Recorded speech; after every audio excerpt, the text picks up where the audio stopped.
you might think I have a bit of a strange perspective on conflict, but I actually think conflict is just a natural part of the decision-making process. You and I see different things, so we're going to conflict. The issue is, do we know how to deal with that? Because how we deal with it makes it constructive or destructive.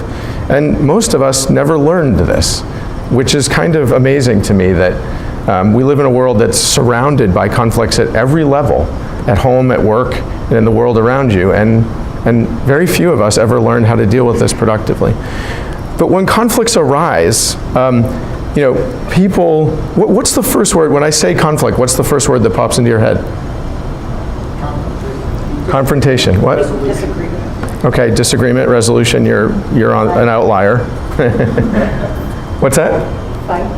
Fight. Yeah, there's a negative connotation. But conflict actually serves a purpose. It brings things to the surface that says, wait a minute, there's a problem here, and we need to address it. Whether we like it or not, it's there, whether you recognize it or not. So, from my perspective, it really comes down to, do people know how to handle this when it comes up? Or not? Or do we move, do we go down a formal road that pits one against the other? And in many ways, the key to this too is that people want to live in a community where a lot of this is happening. And people don't want to live in communities that are dysfunctional. And so the challenge is for people at governmental levels, but also the civil society level, to be engaged and to be dealing with some of this.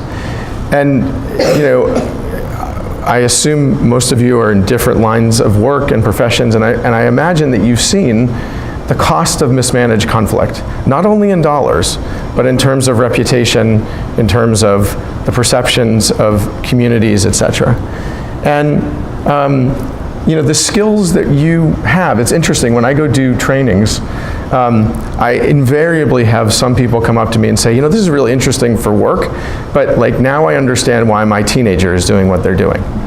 Okay, so it cuts across lots of realms here.